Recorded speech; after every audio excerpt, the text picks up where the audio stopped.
Good morning. With the help of Hashem, we are learning Yerushalmi Truma is Perek Ches Halacha Dalid. God willing, concluding Perek Ches and starting Perek Tes Halacha Aleph. We'll see how far we can get in the new Mishnah and the new Perek. We're learning today Daf Pei Hey. We left off on Daf Pei Dalid Amid Beis, 2 lines before the bottom of the Amid Rabbi Isi or Rav Imi Machlokes and Gersois.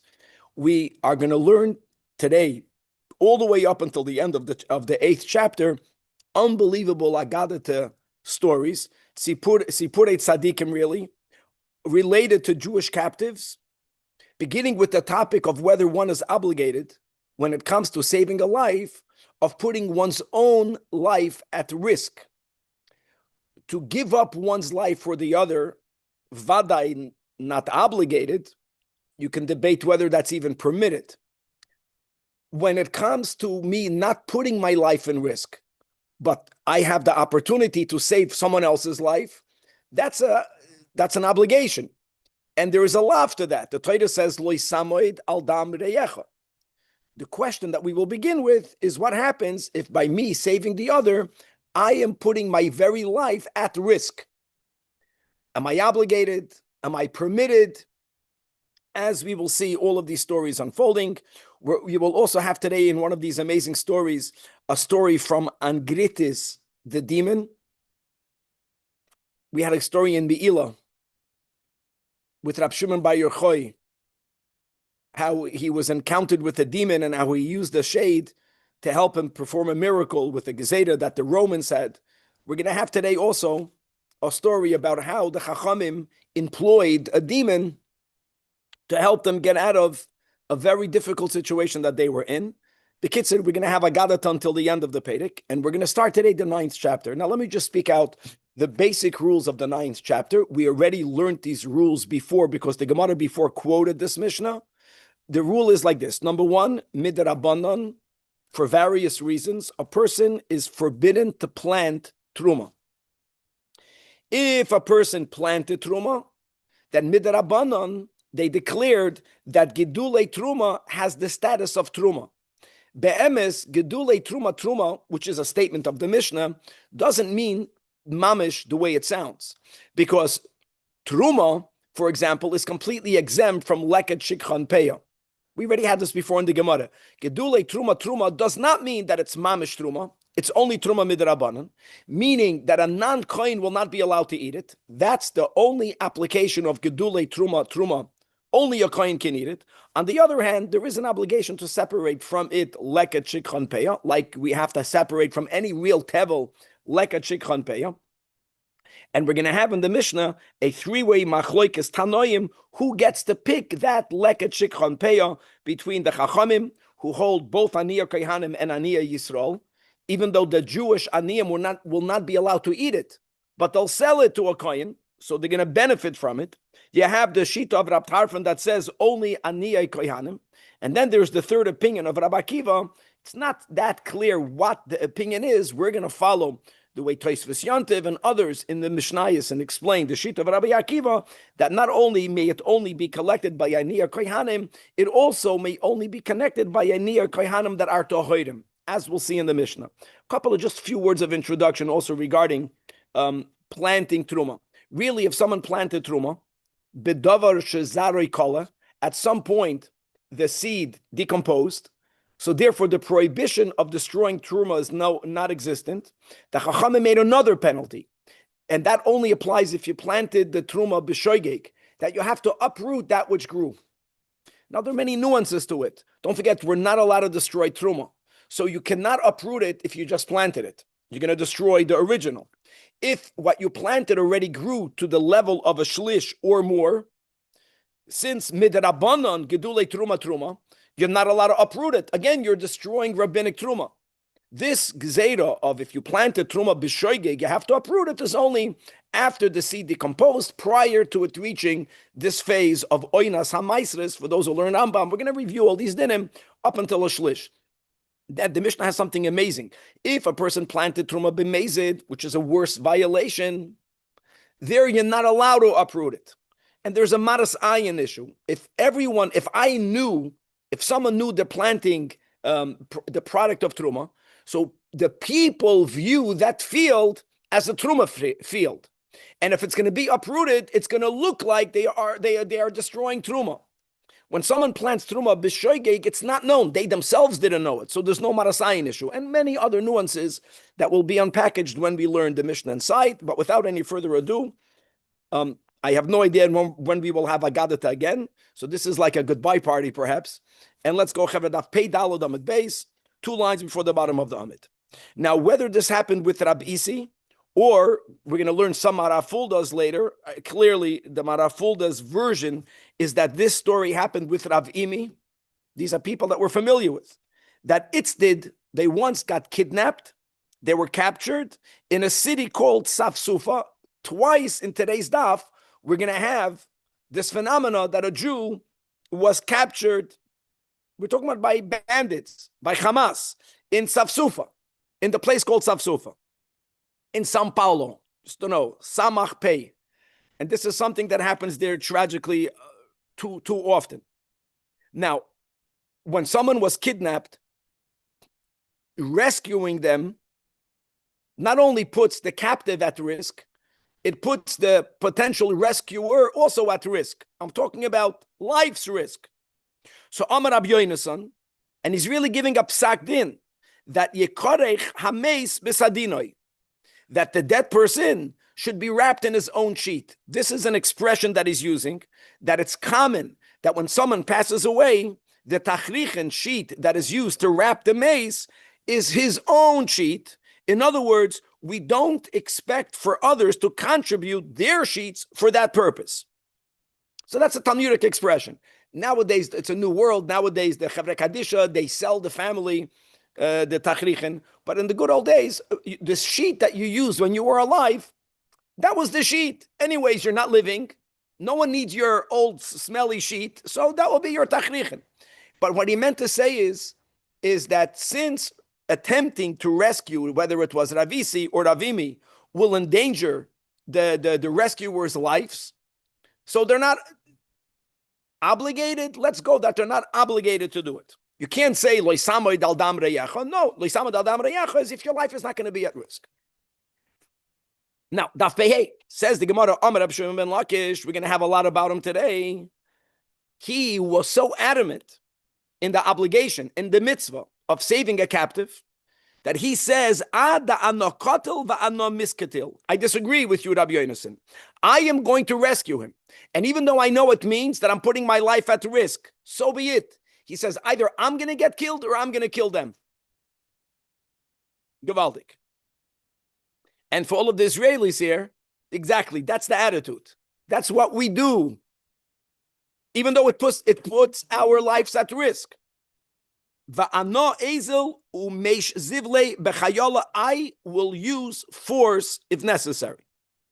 Now the words, I will go even use force, also meant that it doesn't mean you have to right away use force. Some problems actually are solved when you don't use force. So it wasn't that Reish Lakish is like, Reish Lakish says, I'm going to go b'mesiras nefesh. And if it means I'm going to die, so be it. If it means I have to kill them, so be it. And let's see what happens.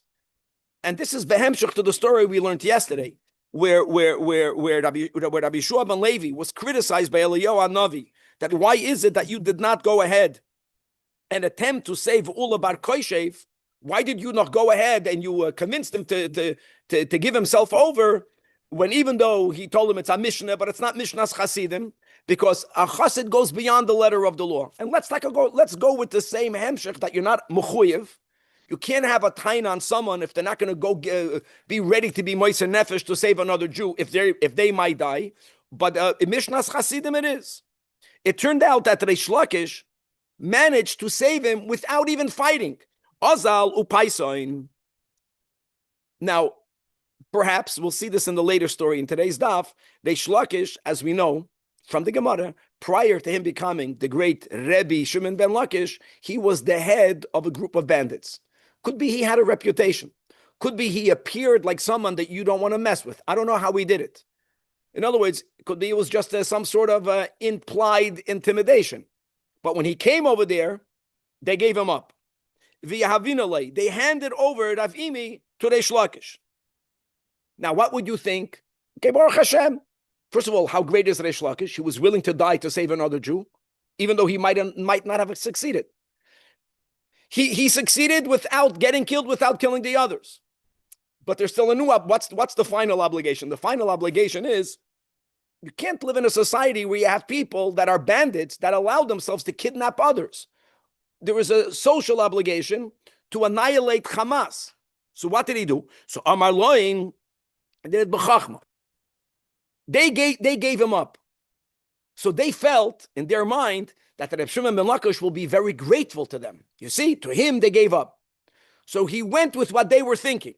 And he tells them, the Esuin Gabesavin, why don't you come to our elders? Why don't you come to our tzaddikim? And v'hu mitzalei aleichem, for them to daven for you. In other words, let me return your favor. You gave up the Jew without me even fighting. What am I going to give you? I'll give you a bracha. But I'm not going to give you the bracha. Come to our elders. Who is the elders? Rabbi Yochanan. In other words, he teased them that they should go get a blessing from Rabbi Yochanan. Okay. So they took the bait. And they came in front of Rabbi Yochanan. Amaloin. So Rabbi Yochanan told them the following blessing. That ma dahava bilavavchoin. Whatever you intended to do to him, me'ebadlei. Whatever you were intending to do to Rav Imi or to Ravisi, you know what they were intending to do to him? They were intending to kill him. They were intending to torture him. Whatever you plan to do to him, Yitmalahu Amma should happen to all of you guys. The courage of Rabbi Yochanan. Because when you give Azah bracha b'loshen saginor, you would think that they would act violently. They just left. Aber the words of a tzaddik has a big effect. And the Gemara says that loimotain, they didn't even reach the location called Apifasrois, Ada Aslan Kulhain, until all of them died. In other words, the words of Rabbi Yochanan came to fruition very quickly, and that's the end of them. So he went ahead, he was ready to go by Mesiras Nefesh, he saved them, and that's the power of Mesiras Nefesh. Next story. Zeir Bar Chinana, another Jew. It's did again in the same Saf Sufa, São Paulo, SP, São Paulo, twice, because it's a city and a state. Captured over there by bandits. Now, it's amazing, according to the version of the Marafulda and of others, that the original story happened with Rav Imi. So now, Salik Rav Imi v'Rav Shmuel Mefaisei loving. Let's go, it was Rav Imi. So Rav Imi already knew these guys. Now, you can say, didn't those guys die with Rabbi Yechanan's courts? Yeah, they're cousins. Not the Hamas, the Islamic Jihad. So they knew them. And they were the PA. So Amaloin Zenavia Malkisa, the leader of this group, was a queen by the name of Zenavia. And as we'll see soon, her husband was someone by the name of Bar Nitzor. So Zenavia, the queen, told these two Chachamim that had the audacity to come and ask them. That leader named Zenavia has the name of a tail, Zanav. Very nice. And Yakir points out that's a tail. Yolif, that Yelif who Borachioim, Boiraichoim, creator from the Boirei, Ovid Lochainisin, since you Jews know that your creator performs miracles to you, so Mashikin Bey, so you count on it. In other words, she was mocking the delegation. What do you think? Just because you guys are so arrogant, you rely on God's miracles? You think God is going to save you? So as she's mocking these two Chachamim, Olol Chad Sarkai Te'in Chad Safser, an Arab merchant, wherever you go, you have them. An Arab merchant entered the room, and he was carrying in a safser, he was carrying a sword, and Amar Loin, and he told the whole group that Bahada Safsera, that with this sword, Ketal Bar Nitzor was the queen's husband. The queen's husband had an issue with the queen's brother-in-laws. How did he resolve his conflict? By killing the brother-in-law. So he came and he notified the group, including the queen, with this sword, Bar Nitzar, the king, which happened to be her husband, killed your brother. Which is basically something for which she cannot retaliate. It was her husband that did it. And that put her and the whole group in a confused place. There was an in-house machloikis, which led to a killing. And during this tumult, the Ishteiz of Zeir Bar Chinana escaped.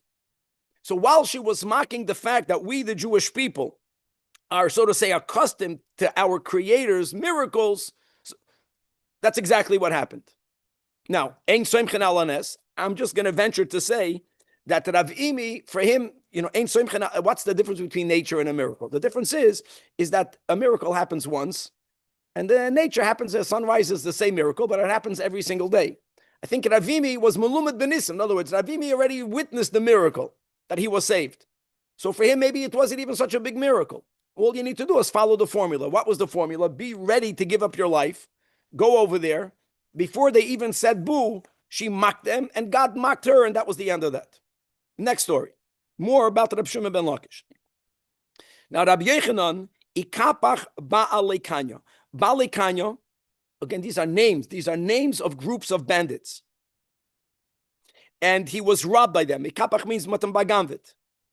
So he was walking to the guys in São Paulo, what happened? You're going to shul, and you get held up on the way. Now, what happens to a person who was robbed is that for a while you're emotionally destable.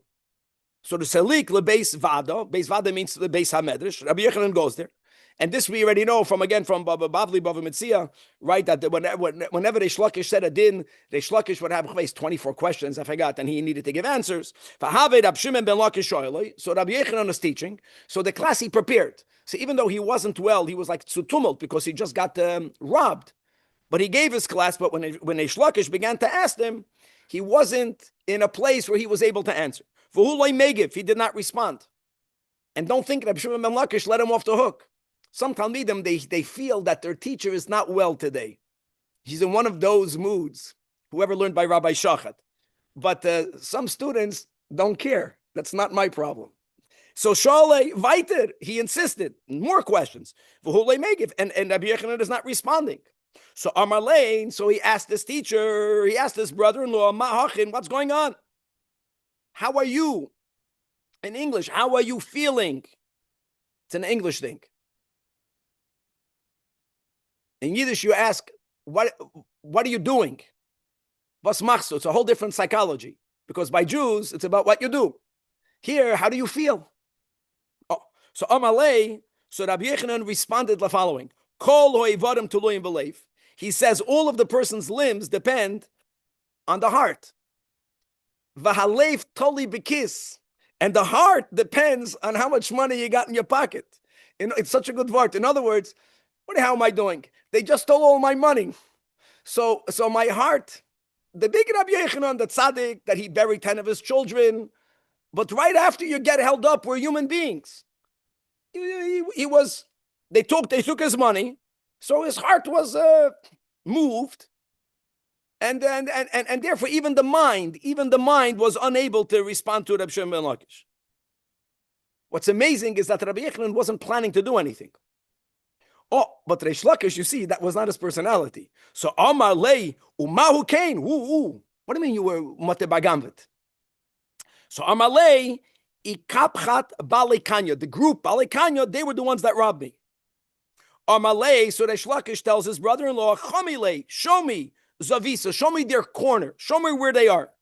So Nafik Machvilei, he went out of the base medrash and he pointed out they were over there. Okay. So he's Remind me, Rabbi Z, Reish Lakish was about Tshuva. It was coming. That's right. That's right. Yakir is hearing the story and he's thinking the way an IDF soldier looks at the American Jews. American Jew gets bagamvit. Okay, he said, well, 1 second, let's go fight. It's chamiso in minrechik ushirei metzalzel.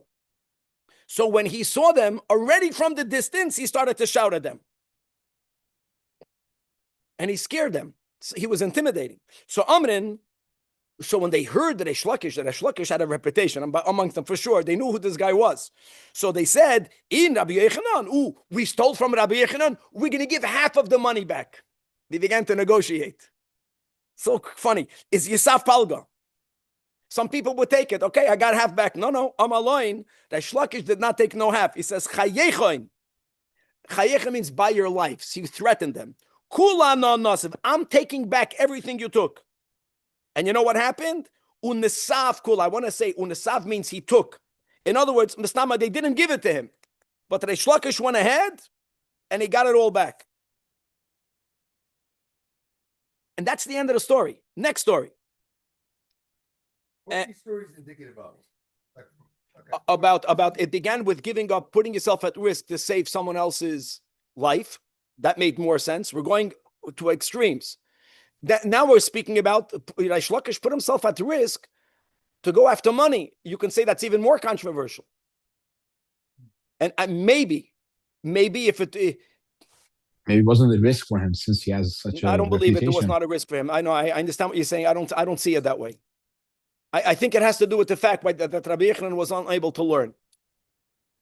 When he said this expression that all of the limbs depend on the heart depends on my pocket. In other words, Rabbi Yochanan, he didn't mean to tell him to go get the money back, but there's a certain level of emotional distress that justified somehow for Reish Lakish to put himself at risk to go get the money back. Reish Lakish was a tough guy. He didn't take anything from anyone. That's what I'm saying. Yeah.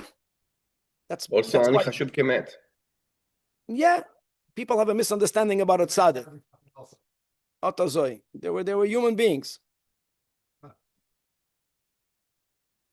Now, this story is very deep.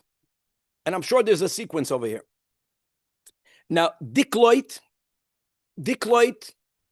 this guy, I don't know how the Goyim called him. He was born in Israel. He was a Roman. And he turned out to be, at some point, the Caesar of Rome. When he was younger, when he lived in the Holy Land, he was a chazera. That means that he was a pig farmer. That's what he did.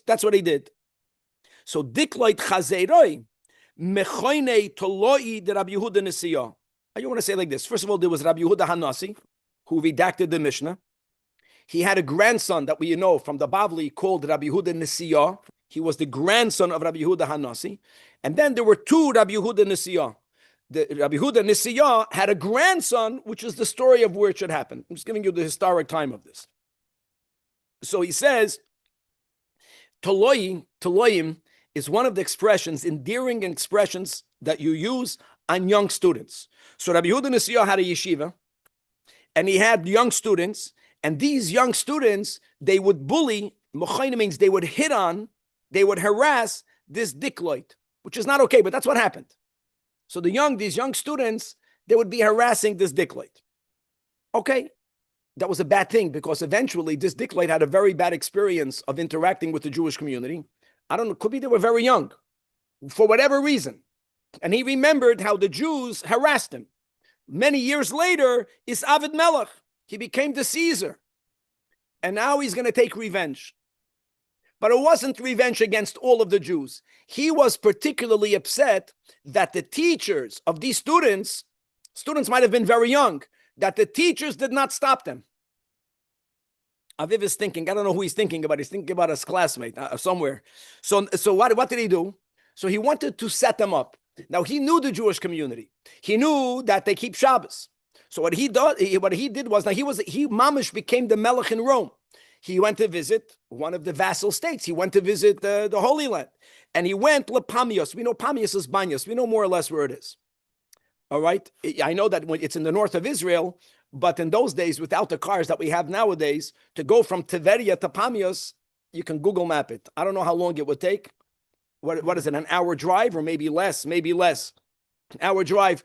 But it wasn't such a simple trip then with the horse with the donkey. So he did like it. He went to Pamias, which happened to be Mistama resort for a king. He went to the 5-star hotel that we never built yet over there. Sholach Ksavin Basar Rabbanan. He sent letters. He sent a message to the Chachamim in Tiberia. And by the way, Rabbi Yehuda Nesiyah was still alive because his issue was with Rabbi Yehuda Nesiyah. And what he did was he told them, I want you guys to come to me right after Shabbos. Now, Jews, we're not allowed to travel on Shabbos. So if the king calls you to meet with him right after Shabbos, there's only one option. for you to go to Pamios before Shabbos, but you have to know about it early enough. So he sent a message. He told him to heaven, God, boy, come to me, b'mifkei shapsa miyad, right Matzei Shabbos. But he told the messengers who were delivering this letter that don't give them this letter Friday early enough for them to be able to come to me. You give it to them right before Shabbos. Give it to them 30 minutes before Shabbos. So there's no way that they can make it. Ela ba'arufta, be'erev means late afternoon. Im mitme eshim, when the sun is already going down. You know, let's say it would take then with a donkey, it would take 2 hours or 3 hours, whatever it would take. Give it to them an hour before lichbenchen. But in other words, do it in a way where they're being tricked, where the king later can claim you could have come, and then the king gets to punish them for them being moided b'malchus, that they're not obeying the king's order. Okay. And that's what they did. They understood. In other words, if they would give them the letter right before Shabbos, also the Jews would say, their king, we couldn't. They gave it to them a little bit early. Also, he came at the exact time where it would look like they dishonored the king and they would not be able to be there. And who did they give the letter to? Who were the Chachamim then in Tiberia? Rabbi Yehuda Nisiya, this Rabbi Yehuda Nisiya, and Rabbi Shmuel bar Nachman. These two Chachamim were Nachasin lemische b'dimoisen de Tiberia. They were going out of Shabbos to the mikvah. What was the mikvah? Either you can go to the Kinneret where it's freezing, or to the hot baths. Minig Yisrael, you go to a hot bath. In other words, they got the letters right before they would go to the mikvah. You see, it was too late for them to go to Pamias. And they understood right away they're being set up. What happened was, Asa Angitris Gabhoin. Angitris is a shame of a demon. And they encountered this demon. The guys in Me'ilah Daf Yud Zayin, if you remember that whole story, that the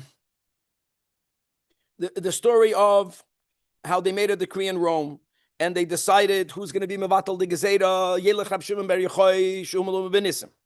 And who else should go with him was Rabbi Elazar bar Rabbi Yossi. And Rabbi Yossi was afraid to even allow his son go with Rab Shimon, because Rab Shimon, if he would have a hakpada, the guy would be in trouble. He promised him, I won't get upset at him. He got upset at him. At the end, what happened is that when they came near Rome, is Yatza L'Krasei ben Talmiyon. Ben Talmiyon says Rashi over there in Me'ilah, Sheit Shekoidim Noitiyon, different demons. And how Rab Shimon was so upset, and he says that Bachar Rab Shimon, that Shivchas Beis Abba Hagar, a malach came to her, who's coming over here, upside demon. But since the demon is what I have available, I'm going to send the demon. And he told the demon, go inside the daughter of the Caesar and make her crazy. Then Rab Shimon came to be the healer. Yakir is laughing. That's what we do, guys. And then after he healed the queen, he healed the princess. The king told Rab Shimon, whatever you want, I'll give you. And he went into the treasury and he took out that gezeda and he tore it up. So anyways, over here, the demon is Angitris. Adsheit. Uba Rabbi Yehuda Nisrael Minzaf Bey. Rabbi Yehuda, his first reaction is, if you see a demon, is that you want to send the demon away. You don't want to interact with the demon. Look inside before you turn over. 3 lines on the bottom of the Marafulda. It's a middle, but 3 lines before the bottom. That Pamias was considered back then as part of Eretz Israel, and if so, didn't Shlomo Melech made a decree that there's no demons in Eretz Israel? But somehow this demon appeared, and he wanted to tell him get out. I'm just reading inside the Marafulda. So Amalei Rabbi Shmuel bar Nachman Rabbi Yehuda Nasi. No. Why do you think God sent the demon? Like the Gemara in Me'ilah. If Hashem sent a shade, he didn't appear to hurt us. What you think is your problem is your biggest solution. That which you think is your problem in life is your biggest solution in life. You have to just know what to do with it. Example? I don't want to speak about Kevan, your biggest problem. I can only speak about my biggest problem. So Daf Pei Amud Beis. So Amalei Rabbi Shmuel bar Nachman. So Rabbi Shmuel bar Nachman said, no. Arpile, let him be. Actually, Lenisin hu mischame, he's appearing for us hisapcha, in order for us to use the shade for our benefit. So amaloin. So indeed, the moment the demon saw that we're not pushing it away, the moment our attitude towards that which is afflicting you changes, and you're asking to your affliction, what do you want? So the demon responds, how can I help you? Marabanan of them. Why are you so worried? They were worried already. So Tannoin lei uvda, they told them what happened, that they're being called to the king. They sensed it's a setup. So Amaloin, so the demon told us, no, schon, go bathe, go to the mikveh. Don't worry, the boyraychan, second time today, your creator, Avad Nisan, God is going to perform a miracle. In other words, I'm here to help you. Okay, perfect. The mifkei shapsa. So they went to the mikveh, they had a good Shabbos. After Shabbos, To'en Yasyan va'ayel Yasyan. The demon carried them immediately from Tiberia to Pamios. In other words, they kept Shabbos and they got there right after Shabbos. They transported them and they showed up. So Amrin Lei. So the servants told the Caesar that the Chachamim that you called are here. Omar, so he said, no, lo yachamun apai. I'm not going to see these Jews the inon sechoyen until they bathe themselves. Now, why did he want them to bathe themselves? Because over there in Pamios, the king had waters, the waters that were available for bathing were boiling hot. And in order for you to be able to take a bath, you needed to wait a very long time for those waters to cool down. And the king was trying to set them up that they did not obey the king to come immediately. Let them go bathe. There were certain baths over there that that they were heated for 7 days and 7 nights. Now, in the natural world that we are familiar with, whether the water was heated for 7 days or 7 nights, or whether the water came to a boiling, it's going to be the same 212 heat, right? But there's something that he did to those waters, since they were burning for all that time, they'll never be able to enter it. So again, the demon helped them. The demon cooled off the waters. How did the demon cool off the waters? Maybe he went into the waters. Maybe he added cold water into the waters. I don't know what a demon is. And I don't know what this is. But the demon managed to get them from A to B very quick. And the demon managed to make changes quick. This is a koyach to change. To make changes quickly. And va'alulun v'kamalei kumoy. So they went and they bathed and they stood in front of the king. Well, the king cannot go ahead and accuse them for not obeying him. So now the king told him the emes. Amaloin, the king told him, begin the boyraychen avid l'chay nisan, just because your creator performs miracles to you, aton mevazen malchusa, aton, did you are allowed to mock a king? He began to reprimand them from the fact that when he was young, they used to, their talmidim, their students used to harass him. And they told him the following. You see, they did not deny what they did. The very wise answer. They told him, who did we mock? He says, Dikloit chazira bizeinan. We mocked, we bullied Diklan the swineherd, Diklan the pig farmer. But Dik letoyonois malka, once you become a Caesar, you get a big few letters added to your name. We never mocked the Caesar, Dik leninois. In other words, we have respect to you. What we mocked was our misunderstanding of you, or something like that. Had we seen in you who you really are, we never would have mocked you. And he accepted that response. So the Gemara, Vafilu Kain. So he told him, he gave them Musar. Okay, I accept that. But nevertheless, loy mechasi lo beroime ze'er, one should never demean a young Roman, because the young Roman might become the Caesar. And loy bechaber ze'er. Chabar was that group of Persians that they were fire worshippers, and they were very aggressive. They were the ones, because of them, we stopped lighting the menorah outside. We brought the menorah inside. That was the Shas HaSakana. Because of the Chabarim. Because the Chabarim celebrated at the end of the what today you would call the civilian calendar, and they celebrate it to the fire god by lighting a lot of fires. The reason why the Goyim today, the Christians, who are a remnant of the Oivdei Avodah Zarah of the old, the reason why they light little lamps when it comes to their Chaga, this comes from their old minhag of worshiping the fire god. And they made a takana that no fire may be lit other than to the so-called fire god.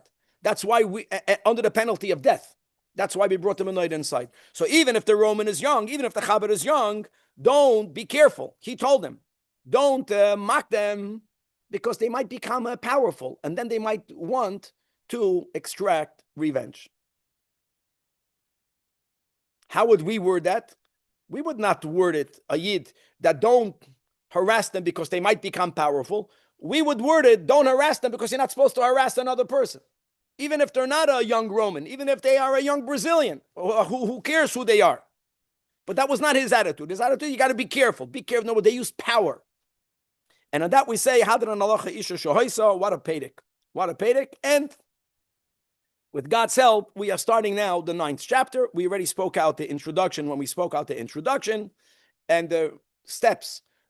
When you plant Truma, Midoi Raisa, especially by most of the seeds that decompose in the earth, even though you put a Truma seed in the earth, since it decomposed, that which grows is normal tevel. Midarabanan, you're not allowed to plant Truma.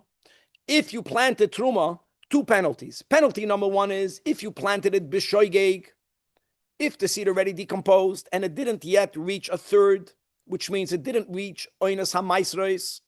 Biblically, it's tevel, even though you don't separate maisres when something reaches a third, but that's already big enough that if you were to harvest it, now you're already chayiv to separate maisres by the Gemara Malacha. But oinas hamaisres is a very important step. Prior to that, there isn't on any level an obligation of guarding Truma, even though it's only rabbinic Truma. So therefore, in that window, the Chachamim gave a penalty. You planted Truma, uproot it. And I want you to know that most times when you plant something during the planting season, by the time it reaches less than a third, but by the time it begins to grow, which means the original seed already decomposed, if you were to uproot it, you know what will happen? You will lose that parcel of land's potential for that season. Normally, by the time you uproot it, it's too late for you to go ahead and for you to plow the land and for you to make a new plantation. You lost that window. I know that agriculture today is different and we have irrigation. There's a whole chachma to that. But it's a real penalty. That means you did something be'isr, you're going to lose the whole product of this land. If you planted b'mezid, because of marasayin, like we mentioned, since people know that this is a field that was planted with truma, even though be'emes, once the seed decomposed, it's not truma. People don't know that. People are going to see you uprooting truma. They will think that you can disrespect truma. It's important. So b'mezid, ironically, this is not the only time where it's worse. You don't get that penalty. Regardless, when the product is ready, it has a rabbinic status of truma, not bona fide truma, not mamish truma midrabanan, truma enough that only a kohen can eat it for that law. But that product has to be left like a chikchopeya, like any other tevel. In other words, you pay both sides. It's all truma, but prior to it all being truma, you have to leave the leka chikchopeya. Let's read it inside. Says the Mishnah, hazoireya truma, which you should not have. If you did it shoigeg, meaning you did not know that the seeds that you're planting are truma seeds, then there is a penalty. At kedei kach, yupach, the earth must be turned over, even though it probably will mean that you're losing not only that which you planted, much worse than that, that this piece of land will be left fallow for the season. But if you planted it b'mezid, and since people know that you planted truma, so maras ayin, it's going to look like you're destroying truma if you're going to uproot it. So therefore, you have to let it grow. Yakayim. Regardless, means even if you planted it b'shoigeg once, once it read a third, midrabanan it's truma, you're not allowed to destroy truma. So bein shoigeg or bein mezid, yakayim, you have to leave what grew. And as we'll see in the next Mishnah, it's not stam leave what grew. And now you have the din that gidulei truma. Wait, if you planted it by mistake, there's no matayin? No, no one knows, no one will know that I planted truma. Correct. No, people know you're not supposed to plant truma. Why would people suspect me? They'll think I planted normal grain. Now, there's an exception to this din of shoygeg mezid, the difference, that when it comes to the planting of pishtan, just to explain something, the main value of pishtan, flax, are its fibers, because the linen was made from its fibers. When you have real normal, you planted pishtan and it grew, and you separated the 2% for truma. What of it is truma? Just to know, all of it, the flax and the seeds. But when you planted the seeds and mida oyraisa, once the seeds decompose, it's not truma. It's only truma midrabanan. By pishtan, what part of it is truma midrabanan? Only its seeds, not the stalks. And everyone knows that. So therefore, even if you planted pishtan b'mezid, since the flax, which is the main reason for which people plant it, even on the rabbinic level of gidulei truma, no, gidulei truma will not go to the stalks. The stalks remain chulin. So there isn't the maras ayin. There isn't, it's going to look like you're destroying truma. No, it's not truma. It's not truma. People know that pishtan, when you plant truma seeds of pishtan, only the seeds are truma. The stalks are not truma. So therefore, even b'mezid yupach. That's the way the Mishnah says that really you got to overturn it. The only reason why you don't have to overturn it is because there's a maras ayin. So in the one case where there's no maras ayin, the main penalty is you planted truma, destroy what you planted. Now, regardless, you didn't destroy what you planted, b'mezid, or it was b'shoigig, but it's too late. By the time you realize you planted truma, now it's already a shlish. Now you got to let it grow. And now we know, even though the Mishnah didn't say these words yet, that all of the product, all of it is truma.